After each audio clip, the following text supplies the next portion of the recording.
The Telos Boltace and I have a long history. I made a video about it on the 16th of September 2016, one day after the weapon came out, and then I made a build video for it in December of the same year. Since then, the weapon and game has changed in such a substantial amount, it might as well be a different weapon in a completely different game. But one thing remains constant. Every time I try to do something with this weapon, it just doesn't work. I've tried so many things, and none of them ever worked out. The problem, I think, is that I would always try to make the unique mechanic of the Telos Boltace the centerpiece of the build, especially after it got reworked, so it no longer just proc slash. Because that's what it used to do, the pulse you get on a slide attack would just proc slash on enemies. Nowadays, the first pulse pulls enemies in and the second one lifts them up into the air. But I think it's time to stop fuffing around and just make the damn thing work. The Telos Boltace is available from the Arbiters of Hex's Syndicate for 125,000 standing if you're the rank of Maxim, which is the highest rank. They're a pair of tonfas that do primarily puncture damage, with a 20% crit chance, 2x crit multiplier, and an absolutely fabulous 35% status chance. They also provide a passive 20% velocity boost to bullet jump, rolling, aim gliding, and wall latch duration, and unlike a lot of other Syndicate weapons, they don't actually have a Syndicate effect. So let's finally make this damn thing work.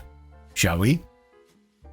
I think the mistake I make every single time is I try to build around this unique trait and it just does not work. So I think it's time to finally try something else and finally get this thing to do something. So let's get rid of this ancient build.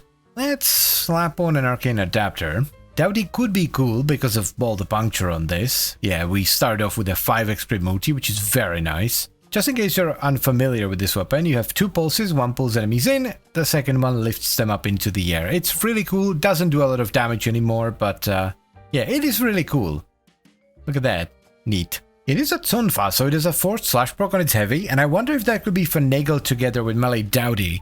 So basically we would scale puncture, but we would do that in order to get high crit multiplier for the slash procs on heavies. Yeah, let's give it a try. Sacrificial Steel for crit chance. This could be interesting, not just for this, but you could actually use this for other weapons as well. Melementalist for the damage and status chance. And yeah, we can go Reflex. We could go Tennokai, but Reflex works too. Crit damage and wind up speed. Fabulous. We can actually utilize the dash polarity with Jungle's Barbs. That brings us up to 8.8x crit multi. Lovely stuff. Weeping Wounds. For now, we can just top it off with Drifting Contact.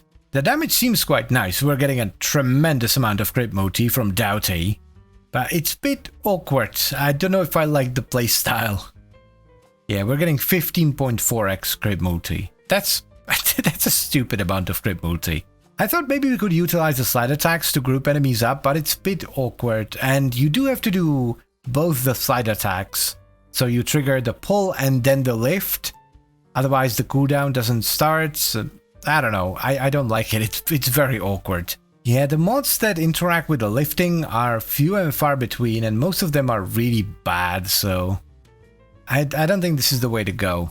I'm doing it again. You know, I'm doing it again. It's time to stop fuffing around and just make a good build for the damn things. Let's go with, where is it? Melee Influence. There we go. Let's get Shocking Touch. Shuffle these around a little bit.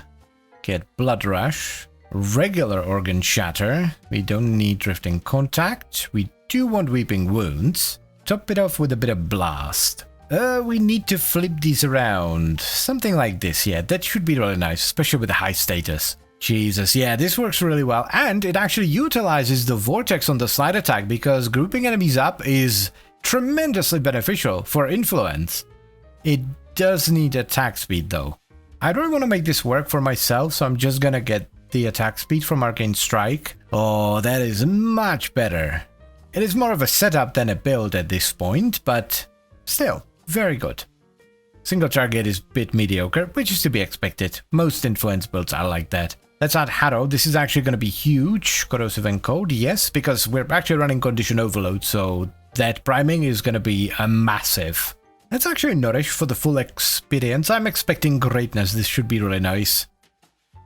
Oh, baby. Yep. This is actually... Oh my god, yeah. Yeah, this is a perfect candidate for an influence setup, like the grouping and the high status chance. Dude, this is sick. Ho, ho, ho. Yeah, this seems rather effective. Good God. A vroom, a vroom. There are so many calculations happening, it's actually lagging my game, and that's without influence being maxed out. Like, I'm genuinely lagging, and I just upgraded my PC like a month ago. I'm liking this very much. It's less of a standalone build, more of a full setup, but still, it is tremendously entertaining. Yeah, this is one of them builds that makes it feel like even in Steel Path, the enemy density is way too low, but it isn't. It really isn't. They're just dying way too fast. I should have done this a long time ago. I've tried so many fancy things with the Telos Boltace. Basically, every time something new got released, I was like, oh, I'm going to try this on the Telos Boltace. And then it wouldn't work, and I'd be like, well, I'm not making a video about this. This is stupid. All I needed to do was just make a good build for it. A good, straightforward build. That's all it needs. Funny thing is, now that I have made a straightforward build and sort of ignored the unique mechanic actually works with it really well because it's tremendously beneficial to be able to group enemies up for influence. Acolyte, eh? I'm curious about this because, like, it should be okay, but influence setups are not the best generally. Let's see. Ooh, actually, that's not half bad. I would say that's a solid B+. That is a solid B+. It's not an A, definitely not an S tier, but I would give it a B+. So here's our build for the Telos Boltace. For our stance, we have Gemini Cross because it matches the polarity. If you prefer the other one, feel free to switch it. We are running Condition Overload for base damage, Organ Chatter and Blood Rush for crit damage and crit chance, Galvanized Elementalist for status chance and status damage, Shocking Touch, Volcanic Edge and Vicious Frost for electricity, blast damage and status chance, and we top it off with Weeping Wounds for even more status chance. Now, while melee influence can carry most weapons that have at least a reasonable amount of status, it's actually a really good fit for the Telos Boltace because of its high status chance and the unique trait which helps you group enemies together. It's unfortunately not a standalone build. We are using Arcane Strike for attack speed as well as Nourish for Vital. For combo sustain, we are utilizing the Naramon Focus School, and finally we have a priming focused Hound which bombards the enemies with corrosive, cold, puncture, impact, radiation and magnetic, giving us a ton of extra damage via Condition Overload. Its corrosion will also strip away most of the enemy armor, which is very important for blast and electricity. Now, I generally prefer to make standalone builds for these videos so that you can run them with any frame and pet, but I kind of wanted to make this work for myself more than anything else. I just wanted to have a fun setup on the Telos Boltace. And a fun and effective setup it is. The Telos Boltace is a perfect fit for melee influence. It does tremendous damage, and if you're willing to help it out a little bit, maybe run that Arcane Strike, maybe run Warcry, or use it on Volt or Gauss,